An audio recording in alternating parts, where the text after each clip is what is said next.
If you have found your way here, you are a real estate pro who's ready to transition from chasing leads to getting dream clients to chase you.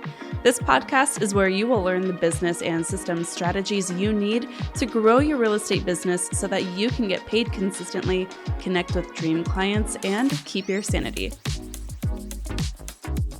Welcome back to the show, Matthew. I'm so excited to hop on with you and have a conversation. We were just kind of like chit-chatting before we hit record, and I was like, we gotta stop this. We gotta just hit record because there's too much to get into, and we were gonna get carried away. But I am so grateful for you being so generous with your time to hop on with us on the Market Authority Show.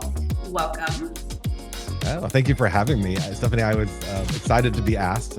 Again, we did mention this before. Like it's weird to get to know people through their YouTube channels and stuff, but it's like a fingerprint, right? It's something unique about that person. You get to identify them, their writing and their content. And I love the stuff you've had out. I've been sharing it with a lot of folks in classes in my brokerage for a while. So I'm excited to be asked to be here. Oh my gosh. Well, the pleasure is all mine. I'm really excited for the conversation that we're going to get into today. But for those who have not met you yet, can you share a little bit about who you are and where you work today? Yeah, I'm a nerd who found my way into real estate. You know, I don't think anybody in real estate like grew up as a kid wanting to do that, but I found it through a series of changes in life. And I currently am the executive vice president, basically running operations for a firm in Virginia that's also in DC, Maryland. We big for some, small for others. We have about 260 agents and another 50 or so staff member. And that's my primary gig. It's actually next week will be my 15th year with Coldwell Elite. And then other than that, I'm also a speaker and content producer. So I work with the association, the National Association, state and locals to help them write courses and content. I teach all over the place, sometimes inside and outside of the country, and just like creating resources and tools for agents. So that's kind of the overview of what I do with my day. That's really cool. So I didn't realize that you had been in the position that you were for so long. How long have you been like liaison, like between, not liaison specifically, but kind of that connection with like NAR? Is that also 15 years? So I guess no. I'm currently I'm the president-elect for Real Estate Business Institute, which is NAR's largest education company, about 60,000 members who have the designations and things. That's my connection at the national level. I've served on national committees for a while. I think as early as probably 2006, I want to say, was my first committee there. This is my 22nd year in the business, which I always feel funny saying, because I think most people don't, like as an instructor, nobody cares how long you've been doing it. They care at the end of the day what you taught them in class. And I think we lean too much into how many years we've been doing it, but that's about 22 years. So I've seen a lot of stuff going down. Like, you know, my first MLS entry was dial-up and you can only put 4 photos in. So we've changed a lot in that time. How has the last year been for you as the industry prepared for the big settlement that went through in August? So it's weird, and if your folks are listening, they're going to want to come through the radio and slap me. Is it a radio? I guess just a podcast. Their phone. I was excited because I love change. I think even bad change leads to something better down the road. Because if we made a bad change, we figure it out, we wound up somewhere else. So I love change. I love that a higher focus has been now put on the buyer and on customer service than in the past, and that the buyer, the obligations that we now have, if you're an MLS member, are equal to what it was for a seller to get them to sign. Every state required signed listing agreements. They didn't all require signed buyer agreements. So I got a little excited about that. And the flip side, it has been utterly exhausting between rewriting some of the national curriculum, working with NAR attorneys who have been great at giving some guidance, and then trying to give us some insight into that, and then working with our own firm, where almost every day I felt like I was producing new videos or new resources for our agents to better understand what's going on. But it revealed some things about our industry. True, like here in Virginia, our company, to do our business, we have to be members of 6 different, or so many different association MLSs, but with 6 different forms of library of documents, of MLS policies that were different, of state regulations that were coming out to support different things. And it's been insane trying to keep up with it all. And the one thing I came at the bottom was, if it wasn't for systems and tools, I wouldn't have been able to keep up with it as a broker. But also, we still have a lot of work to do to simplify so many things in our business. So it's been a whirlwind. It's been exhausting. And I was just sharing with a friend yesterday. I feel like, we're recording this in mid-October. I feel like this is the first normal week I've had in a very, very long time, where there wasn't some big change and there wasn't some problem. So it's been a lot, and it's been a lot of not only educating our own staff and agents, it's educating people who are full of a tremendous amount of misinformation that they're getting from all the wrong places. Why don't we dive into that? Can you speak a little bit to what misinformation you want to tackle? Well, okay. Well, this is going to be an 18-part podcast series. I guess I'll just summarize it in this. If you are getting your information about how to do your own business, how to work through an AR settlement or practices or policies, how to handle escrow, how to get a buyer agreement signed, and you're doing that through a Facebook group, you're likely getting misinformation. Mhm. Because the people there who have the whole day to rant and rave about things are people who are likely not producing or who are not organized or managed in their own life. Because if you were a productivity type person, you would not be able to spend 6 hours on a Tuesday giving your opinion to other people on Facebook.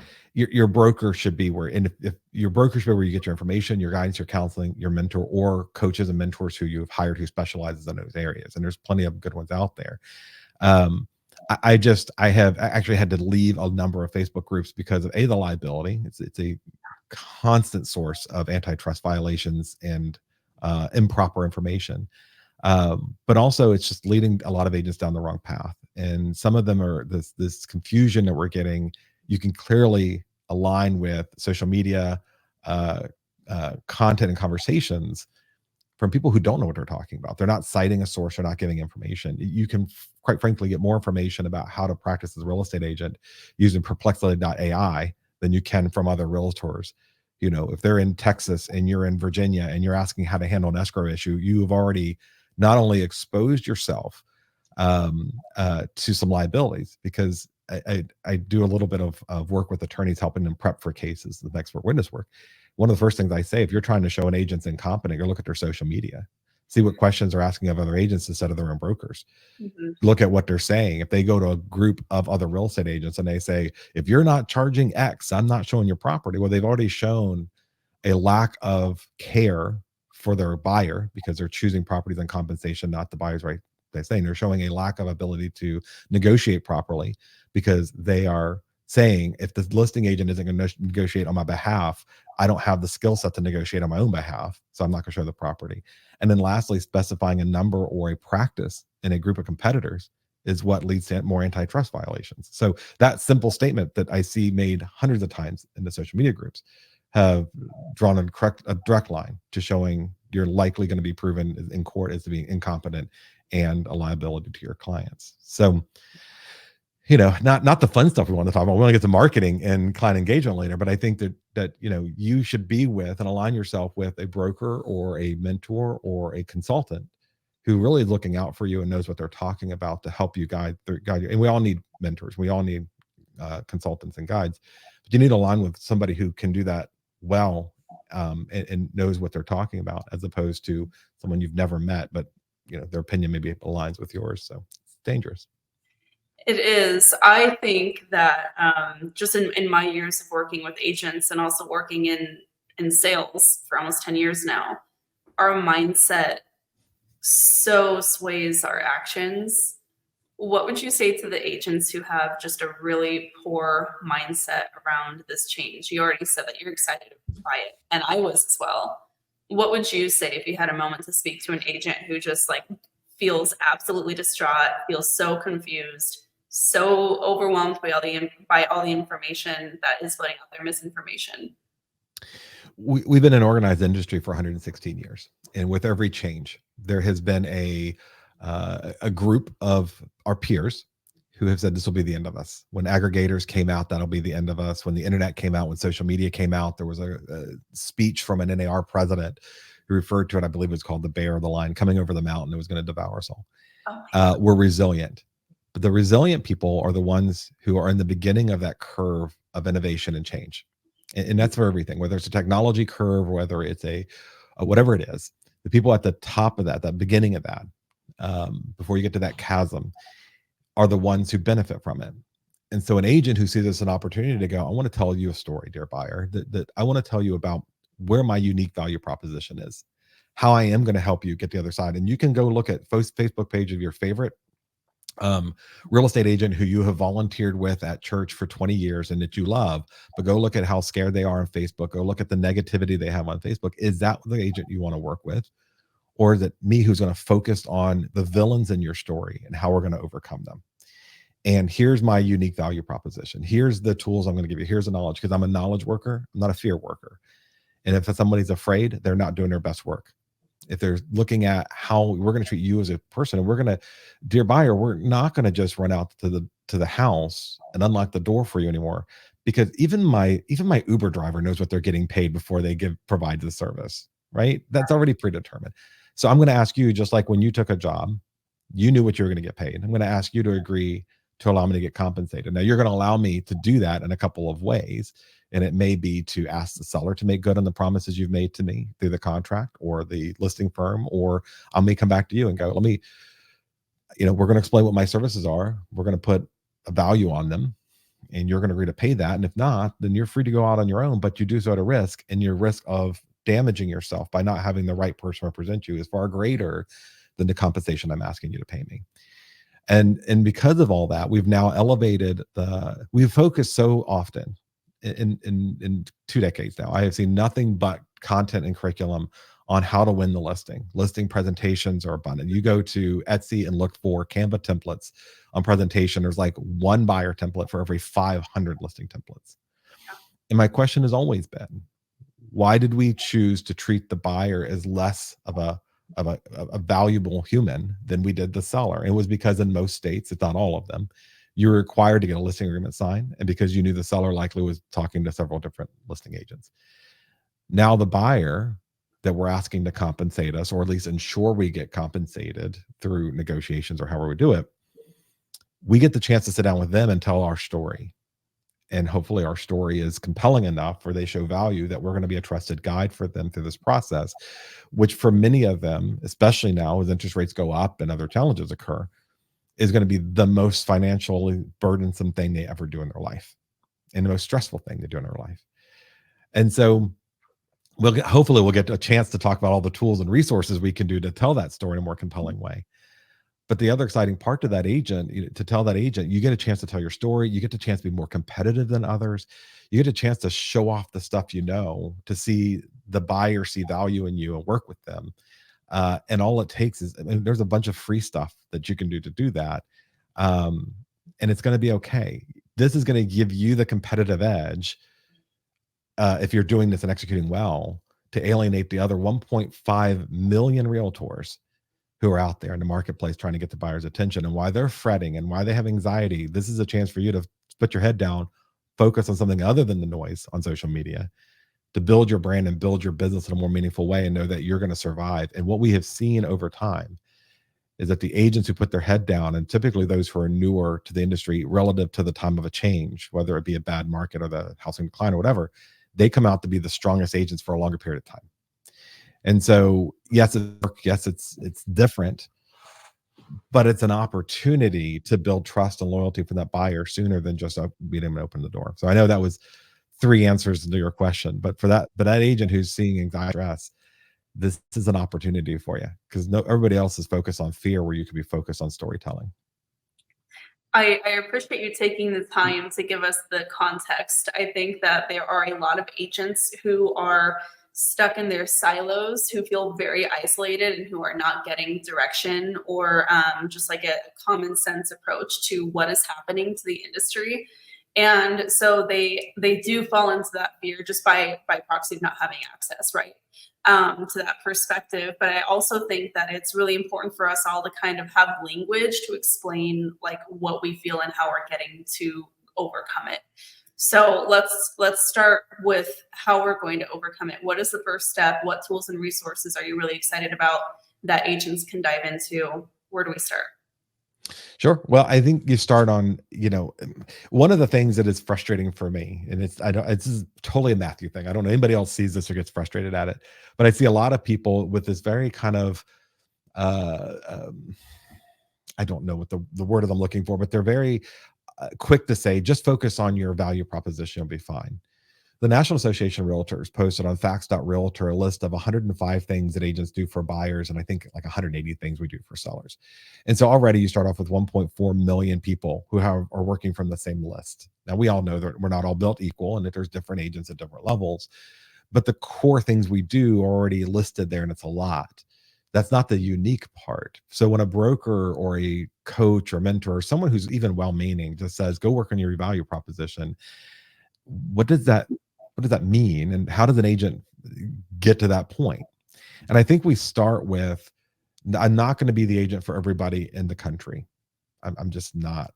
And I focus on the niche consumer, that group of, in my case, I like working with young families. And for fair housing reason, I'm not going to be saying, okay, I'm only working for clients who are in their 30s with 2 kids. That's not going to be how I phrase that. But my content material will be about things that they would embrace in their buying journey. And when I start focusing on them, and I love Donald Miller's book Story Brand. I think it's a great starting point, right? But one of my favorite tools, and they put it out there for free, it's called mystorybrand.com. And mystorybrand.com is a free tool you can use to start creating a caricature or the consumer persona of the person you're going to work with, and identifying who their villains are in their story and having empathy for them, and figuring this out. And my guess is you do the exact same thing with your academy, is that you got to figure out who you're going to work with. I'm not going to be um, putting a lot of marketing about 55 and older, because although I'm knocking on the door of 50, I'm a couple months away, and yes, I have grandkids and stuff. We started very, very young. I still don't identify with 55 and older. I'm just far too immature for that. So I would rather identify with the younger group. And that starts to, when I start to build who my client is, I start to be able to identify where their villains are and how I'm going to help them overcome them. And then it helps me build the content. So for example, with this, when I go through this little consumer persona, and I have, you might appreciate this, I don't know if nobody else does, I have a laminated copy of my client persona and a little stock photo of their family there. And when I go to write a listing description, or I go to write a blog post, or I go to create a video, this is who I'm trying to reach. And by the way, it's laminated, because laminating stuff is amazing. Like that warm plastic comes out of the machine, just put it right against your cheek. Anyways, I don't use a lot of paper in my business, so I got to turn it into plastic because that's great for the environment. But anyway, but I create that consumer persona, and then I can start to identify, how do I reach them, and how do I reach them before the moment that they come to me. Google calls it the 0 moment of truth. That's my online presence. That's when somebody says, I'm looking to buy a home in Fredericksburg, Virginia. Who do I go to? And you could say, I know an agent there. Here's the email address. That person is incredibly likely to Google me before they call me.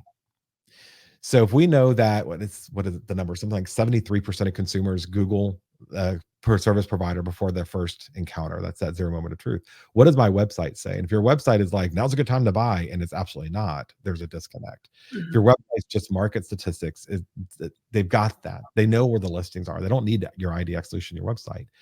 But if you answer questions like, what do they need to know about a well and septic, a home on well and septic, because I've never had one. What do I need to know about buying a home that has solar panels?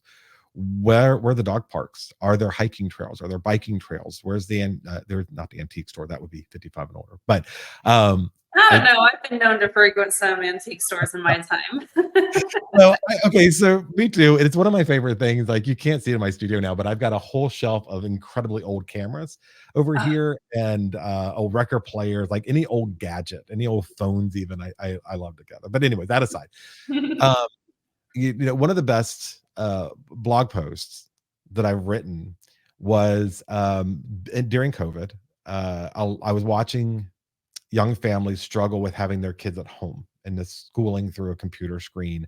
I think they were all just upset that they actually had to live with these kids they created for, locked in the house for months at a time. But I wrote a blog post about what our local library was doing. Our library was giving you, and they would clean it up and put it in a basket outside so you could pick it up. They were giving you kits to create YouTube videos and to have little studio stuff you could borrow. They had teachers who would, for free, do helping kids who were struggling with certain topics by Zoom. They had language classes. Linda, it's what is it, $450 a year to have Linda as a training tool, video training tool. They were giving it away to free anybody who had a free library card. They were doing all these things that nobody knew about. And I said, nobody needs to know what the housing market's doing here. That they're getting that market from everywhere. What they need to know is how to help their kids.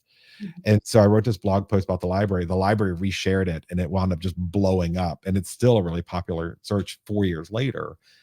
Because again, my consumer persona is to help people with their lives until they're ready to buy. And then when they're ready to buy, I've got field guides, I've got maps of the area. I'm on my website. My website is set up to be that first meeting, that first consultation. And then we earn the right to have the discussion about their business and what compensation means and how we need to get it in writing. So this is so interesting to me, and I love everything that you're sharing. I don't understand why this is still so new in this industry when every other industry has to go through something like this. And not necessarily the NAR supplement, but what we're talking about in terms of identifying your ideal client and positioning yourself in such a way to clearly allow them to self-select to become your client. Like, I don't understand why in 2024, this is groundbreaking advice when every other industry has to go through that in order to find their clientele. Why is this something that real estate agents are so resistant to? Or when you're explaining this to real estate agents, are you finding that it's actually very well adapted? Like, what is the temperature in the agents who you're speaking to and kind of providing this guidance about? So I can't speak for all of them. I can tell you the ones that call me later were in their face or stop me at a lunch break or a break in class. And there's a couple of variables there, I think, to become barriers for us that weren't to other industries. Number one is that brokers who are supposed to be our leaders and guides and consultants produced for a short period of time, became brokers, and stopped learning.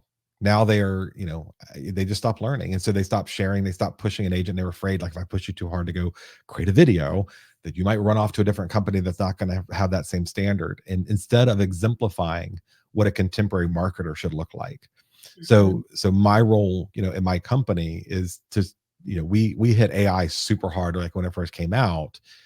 And I used it in every day. If as a broker, if I tell my agents video is important, I'm also creating videos. Whether, as a matter of fact, just before we got on here, I was editing recruiting videos to put out in a marketing campaign. I have to exemplify as a leader what I anticipate or expect my agents to do. And most brokers, I feel, don't do that. I feel like they're telling their agents, quite frankly, they're still telling their agents to go do open houses when statistical probability of conversion for most marketplaces is not very high. There are certain pockets where it is incredibly high, and you should do open houses when the traffic's right and you've marketed well and all the things align. There's other areas where it's just the murder box and you're going to wind up getting hurt because you're not supposed to be there advertising you're by yourself in a home. And it is dangerous. So there's this breakage between contemporary advice and counsel. And the second part is, when I do these classes, the agents love the concepts, but they're half listening to concepts because they're already going, I can't do that. I don't know how to build a website. I don't know how to build a video. I don't know how to use AI. And their brain does something weird where they just start to shunt the advice for the fear of what they believe themselves not to be able to do, when the technology has done nothing but get infinitely easier every day. And the last thing I'll add, a reason why I think this is so challenging for us and not other industries is that other industries have been forced into change to be competitive, and they've been forced to seek out good advice and follow it to be competitive. Whereas real estate agent, because in mass, we have largely not adjusted to a consumer behavior because they didn't force us to, has remained the same, and we've become we thought we were the gatekeepers. And so this is why there was, and by the way, just to that statement I made earlier, what was it? Students at Yale actually cut down the first electric light pole because they thought it was evil. There's always been a fear of technology advancement and change in a culture, yet we also tend to adapt very quickly to it. And so these agents who have these fear and have not had really the motivation or to change because they hadn't had the skill set to change because they didn't have anybody to teach them or lead them through that change, just pushed it away and said, we're doing business okay. Even through all these changes, even through aggregators becoming predominant and non-real estate firms giving data and content to the consumer, we still see an increase year over year of consumers using agents in their buying and selling. It's like something around 93% of consumers. It was 89% 7 years ago. And I think it's because these consumers are seeking out agents who are showing some difference from the other agents, that they are seeing a value. But also the world's getting noisier. There's more advice out there than ever before. AI is going to be kicking out and creating so much content that the buyer and seller are going to be like, we don't know what's true, and we need a guide to walk us through all this overwhelming amount of data that it may or may not be factual. And so I see a good path for these things to manifest now for the agents who are willing to adopt to them to do so. And so all of those three primary factors, I think, are why agents up to this point haven't done it. They haven't been forced to. Now the consumer is more sophisticated and demanding. I'll add one little fourth comment there, that not to irritate anyone. I hope I don't irritate anybody with this industry, because baby boomers are such a large group of our populace, and the age span is so large that this industry has become ideal for to baby boomer consumers who are now a smaller portion of the buying and selling community, but the agent community still remains primarily in the baby boomer phase. And so they're only now realizing that the upcoming Gen Z and Gen X and millennial generations are more demanding in a different way than the predecessors have to adjust to it.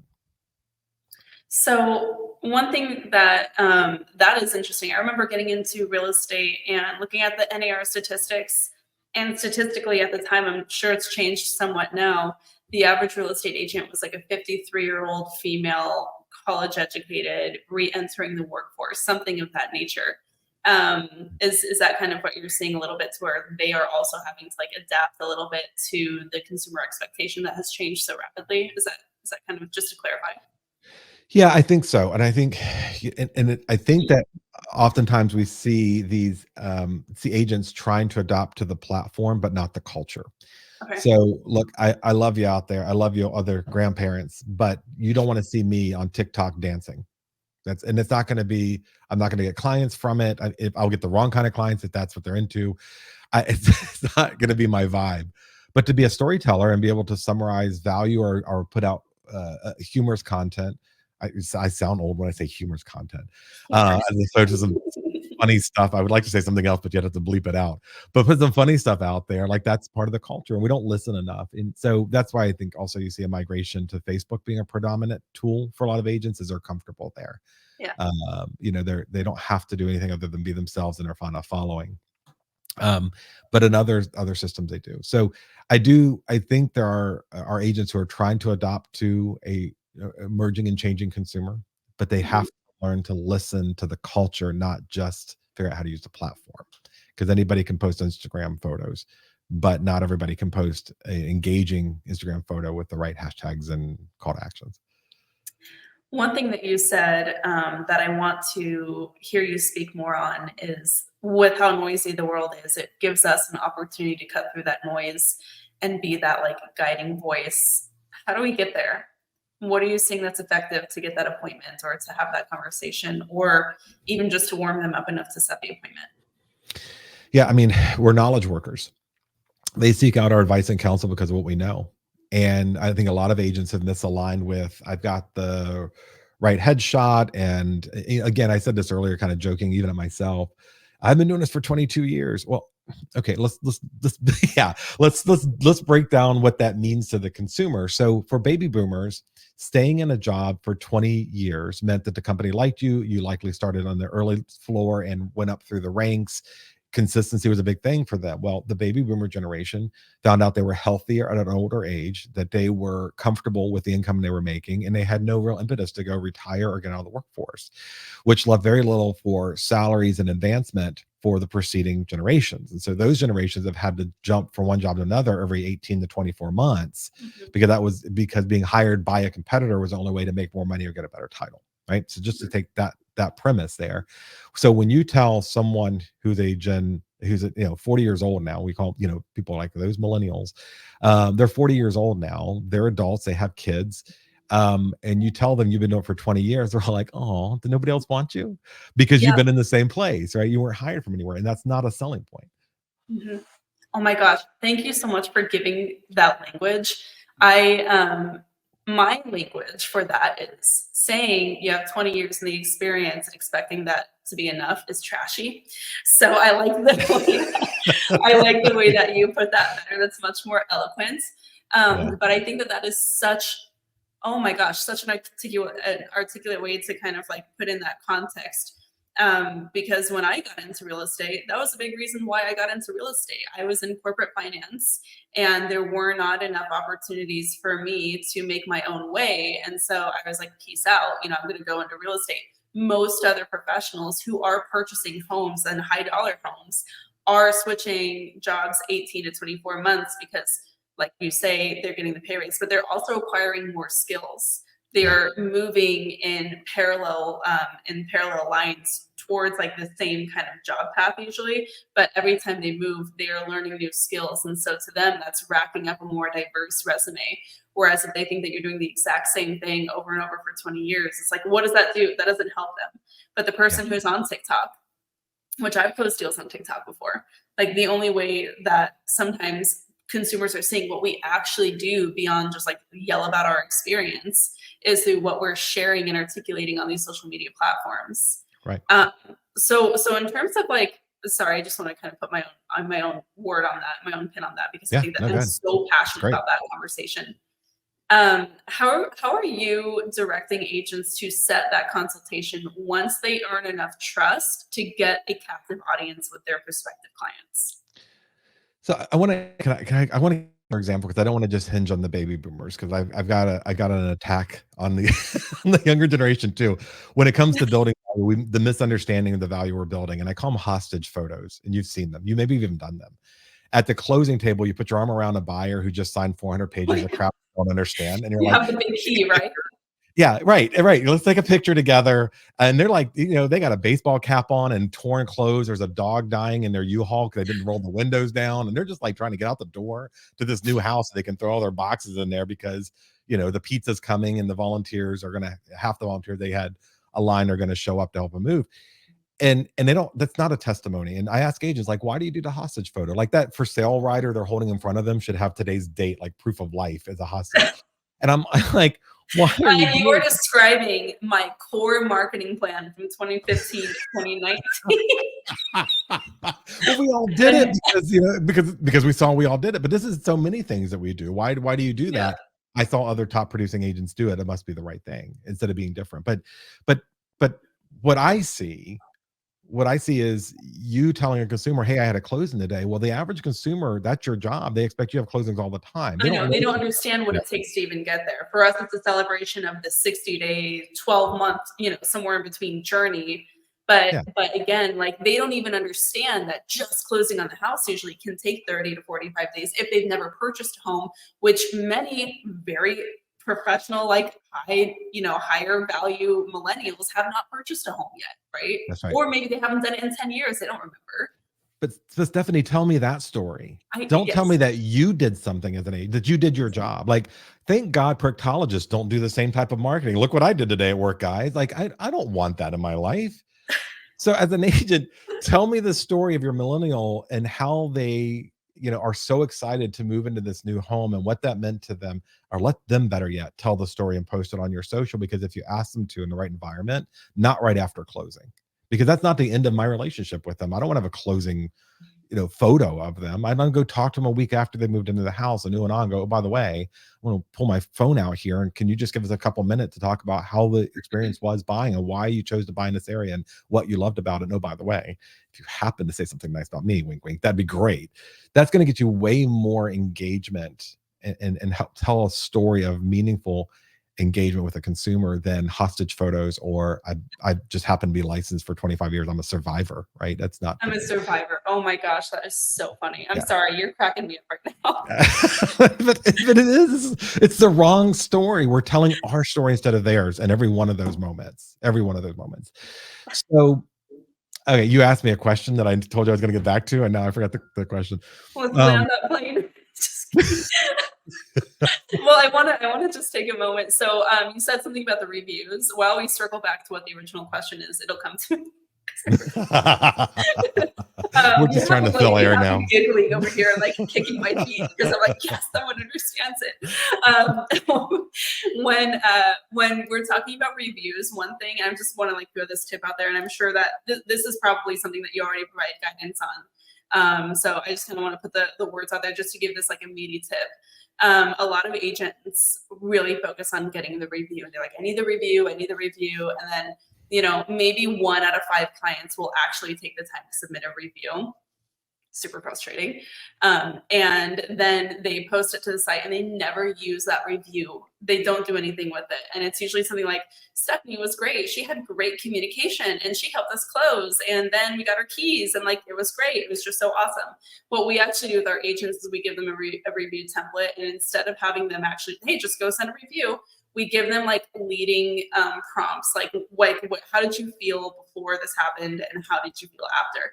And it's not even so much of a review request, because if they never take that story and submit it onto like your agent page somewhere, but they give it to you in an email, you can do so much with that. You can do so much with that. We actually have our agents go through and add that context to a document that we can then create their marketing plan, which is exactly what you're illustrating here. So agents who are listening to this is not like rocket science. Like, take a minute to think critically about what kind of information you are trying to get from your clients who have closed successfully with you, so that you can speak to the reality that other people who are living in that space are. You can speak to them so that they feel heard and seen. And that is the best way to cut through the noise, in my opinion. 100%. And we start from the consultation of saying, at the end, we're going to ask you for a testimonial. Currently we're using Testimonial Tree, but we've really had to dumb it down because some of these testimony services, they have like a 5-page medical review of review questions, and the consumer doesn't have. That's you have to remove as much friction from this entire process as possible, to your point, because of how much noise there is. Yeah, that's exactly right. And to get usable testimonial, I mean, people want to see people like them. They don't want your story as the agent. They want the buyer's story. The buyer had a positive experience, and that's really, they want to know how many stars. 4 more stars, that's good. 4 or 5 sentences, that's great.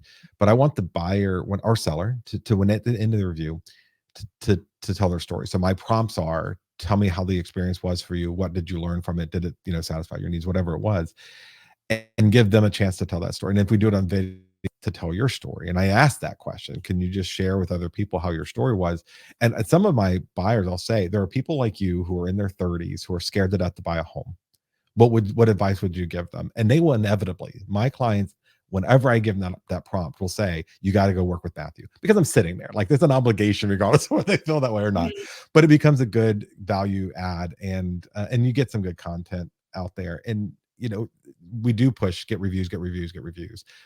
I'm going to tell you, I just email everybody. Sometimes I'll put it on Facebook. Like, if we've ever worked together, just take a minute and give me reviews. But for my client, I want to know about the experience, because I can get 5 stars easy. I've got a mom. She'll go give me 5 stars. I hope. I don't know.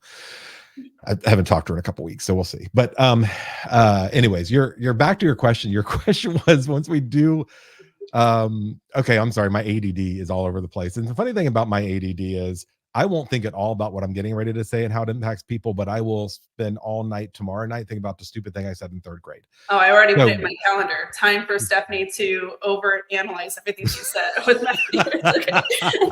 It's not at 8. I mean, is that on Asana? Do you have a checklist for like the 4 elements you have to review in your Asana checklist? It's on there. Right before doom scrolling for 30 minutes. Oh, yeah. Oh, no. I don't hate myself enough. Let's go see what's going on in the political world. Feeling good about today. I'm feeling there's promise, so I better go end that quickly. Anyways, it's amazing. Those reviews are important because they bring back, again, what Google calls their moment of truth process. Is the review your client gives you now will be the starting point likely, or the conversion point likely, of the next buyer who's going to look you up, even if they know you from church, they know you, maybe your family, they don't know the business part of you. They may like you, but they like a lot of people.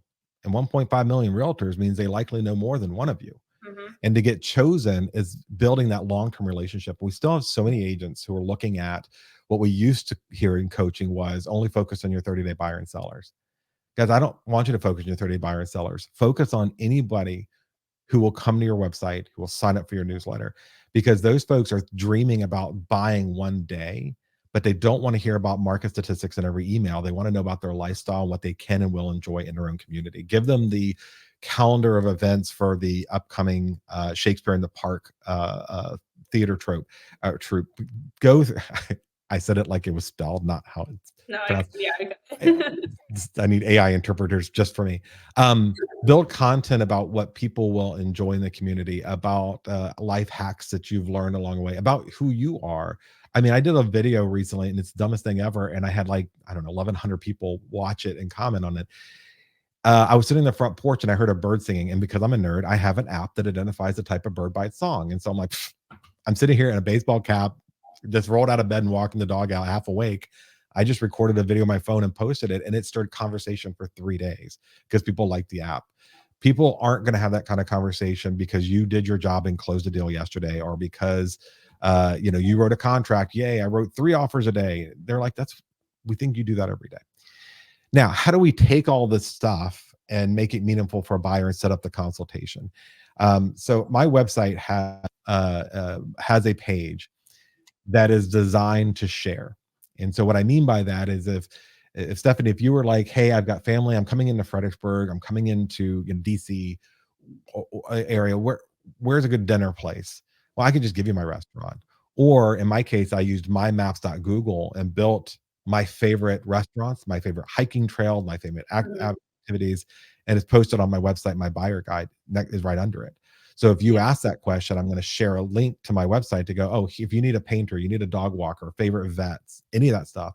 This is designed to get you to my website no matter where you are in life. And it's my single port of answering. If we set up a meeting, I want to help you resolve some things, solve some problems you didn't know you had. So my email would be, so Stephanie, you email and say, hey, text call, we have a little conversation. I'm thinking about buying a home. Can I meet with you? Sure. I'm not going to meet you at the house. We're going to meet in an office because it's going to, for me to help you and your family, I need to understand what your needs are because you're different than other buyers. Mhm. And if you would just give me an hour or so to chat, I'm going to tell them up front what it is. I have an email template, and I'm sure you can appreciate this. Everything is a template. And so I copy it into the email, or if you're using Gmail, just use the Gmail template feature, plug it in, plug in the date and time. It's got directions to my office. It's got stuff, but it also has links to here's 5 apps that you can use to help you in your buying process. Here's augmented reality. Go use the IKEA augmented reality app. If you've got a bed, upload it in here. So when we go to a house, you can put your bed in the room through the camera. You'll see if it will fit because everybody thinks their bed is much bigger than it is. Here's a crime mapping app because I'm not going to be able to answer or give you opinion about crime, but I can give you the statistics. Here, this is. Here's the market statistics report, and including a report from NAR RPR about the type of people who live in the community. Because I can't give you my opinion, but I can give you data. And if you want to know those other kids, here's this report. Go look at it. Here's your tour guide. Here's this YZ. And then go to my website for more before a meeting because that's the pre-meeting. I want them to get to know me there so I can focus on them at the meeting. And I'm very clear with them. You want to know about me? There's a video introducing myself and my services. There's reviews, but really there's field guides. So there's a field guide about buying a house with well and septic or solar panels or buyer stuff. And then there's videos. Here's what you need to know about wire fraud. You don't know that the second you emailed me about buying a home or emailed a mortgage lender, that this information on the deep dark web, which is true, is really there, may have been triggered for hackers to fake email accounts to you. Here's how we keep you safe. Our team is as agents, we're trying to keep you safe. Watch this video. Dear buyer, here's a video on what you need to know when seeing homes, knowing that 73% of them likely have smart home devices or surveillance equipment, that you making positive or negative comments in or around the house could impact your negotiation power afterwards. This is a villain you didn't know you had. I'm going to show you how to resolve it. And so I'm giving my 5 best moves, if you would. If I was dating, I'm 31 years married, so I'm dating every day. That's how you stay married 31 years. That and separate bank accounts. But um, I'm going to give you my best moves on that web page where there's 3 or 4 videos about things that you likely didn't know. There are field guides about things you likely couldn't find the answer to. And if you're here listening to this and you're like, I don't know how to build that content, then I am sorry your broker hasn't taken you through that, or your mentor or trainer, but that's what Stephanie and others in your life should be doing to help you with that process. But there's also a couple hacks. I mean, perplexity.ai is my favorite tool right now for getting a conversation started. Dear perplexity.ai, what do I need to know about buying a home in 2024? And Perplexity will to get a guide together, information together. I'm not going to give my clients that, but it helps me in my creative process start to write better content and then overlay my actual experience, my state laws, community rules, whatever, to build these things so that anytime they have a question, they see me as a center point to answers, not just someone who's a lockbox key and a license, because that's not a unique value proposition. It's barely a value proposition. The unique value proposition is I am here to protect your family. That is my primary point. And your trust in me isn't going to go and be without yield. It's not going to not show positive results. You could meet 50 agents and you could just go see a house and treat them as if they were a taxi driver you don't have to pay, but they're not learning you and they're not going to fine tune the results. And one other just example, NAR profile home buyer and sellers gives us a very good view of that consumer. Go take that, put it in ChatGPT and go, dear ChatGPT, tell me what I need to address with concerns of buyers, or tell me what I need to know to build a marketing campaign. And one of the things I find really interesting is that we focus on what buyers look for, but not what they find valuable. So for example, in the NAR profile home buyers and sellers, there's 2 sections. What did buyers look for when they were searching out an agent? We go, oh, they want a, I don't know, firm handshake, a nice smile, and trustworthiness, honesty, whatever. What they found valuable was that we did a market analysis before they made their offer in the home. Why are you not putting that in your marketing? Here's something I'm going to do for you guys that you didn't know you wanted done is we're not going to just write an offer. We're going to do a full market analysis. And we're going to look at estimated costs as part of our consultation. And you start teasing these things that they never knew they needed and that no one else is offering because everyone else is such a hurry to run out the door. You start to build that tribe and set up that consultation meeting. I put my consultation guide on my website. They know exactly what we're going to talk about when we're getting there, but I don't put enough information for them to get the details, just an overview of what they don't know and some questionnaires for them. And that sets up a much more successful meeting. Where can an agent start? What is like the first thing that someone can do this week in 1 or 2 hours to start building this out? Because what I want everyone to hear is Matthew just laid down the law. You just like put out all these incredible ideas, exactly how this can look in a realistic, point of view from a real estate agent. And it's not going to happen overnight. Like this is not going to happen overnight, and that is okay. No. We need to be okay with letting go of the desire for like instant gratification in this point, because like this is your business. It's going to take a little bit of time. It's going to take a little bit of effort. You may have to invest in some things to put this together. But what is something that an agent can do this week? Is it going on to Perplexity Diet? Is it another tool, or maybe just something simple where they can self-audit what's missing and make a checklist and start getting it done? Yeah, I mean, I not to answer your question, but I mean, actually, to be quite honest, it starts with time blocking. If I were going to take and say the first step is to sit down and schedule the time to take the second step. So it's, if you're sitting on a Wednesday listening to this on your ride into the office, sometime today you need to go, I'm going to square away 2 hours, make a promise to myself to square away 2 hours to get started on this. And those first 2 hours needs to be sit down and write the story. I don't mean bullet points. I don't write down the average age. You can get that stuff in a report. Write a story about what your perfect buyer looks like, who you like to work with, how do you find qualified people? And once you start with that caricature, that consumer persona, then you start to write down the questions that they have. And that starts creating your content. I mean, that's how I started. And look, we're here with, an hour or so to talk. I can't tell you about all the failings that I've had over 22 years. I've had a lot of them. I've had a lot of misses, a lot of stupid things I've done in marketing, a lot of stupid things that I would never do again. And and I did those things because I didn't think about the consumer. I thought, what are other agents doing, or how would I behave as a consumer? I got to think about who my consumer is, who I want to work with, and how it works. And then from you then put on your calendar 2 hours every week of doing, and 1 hour every week of learning. I don't know if it's reading a book, watching Stephanie's YouTube channel, doing whatever you do, but you need to have a total of 3 hours a week where it is non-negotiable. You have 1 hour of personal development, your knowledge worker, which if you don't know things, you have no value. You shouldn't get paid for it. Wow. And then you do, We got to do that one more time. If you don't know things, you don't have value. That was hard. I'm going to write that down. yeah, because finding somebody who has a real estate license isn't challenging. No. That doesn't make us valuable, right? Having a lockbox, having MLS, especially when you have different business models arising with investors who are like, you don't need an agent. We'll unlock the door for you remotely. All you have to do is schedule a time, right? That and those people are far off from being the majority, but they exist. And then so you need to know things. So 1 hour, whether it's reading a book, watching YouTube, listening to the right podcast, whatever they are, and there's just great content out there that's being given away. And again, your YouTube page, your podcast, the materials that you give away, those things are great starting points for your personal development. And there's several places you can get that information. Focus on the one that resonates with you most. I love podcasts. I like YouTube. I read a lot, but not as much as I consume those other two things. And then the other 2 hours is to sit down and learn how to do it, because you're not only a real estate agent, you're your own chief marketing officer. And at some point you're gonna look in the mirror and go, am I happy with what my CMO is doing and what I'm paying him or her to do? And if you're not, then the only way that you correct that is either learn to do it and do it yourself, or outsource it and pay somebody else to do it. And most of us are not gonna be able to afford the type of marketing I want anyway. So it's better to learn to do it. Focus those 2 hours on you being the chief marketing officer and creating content.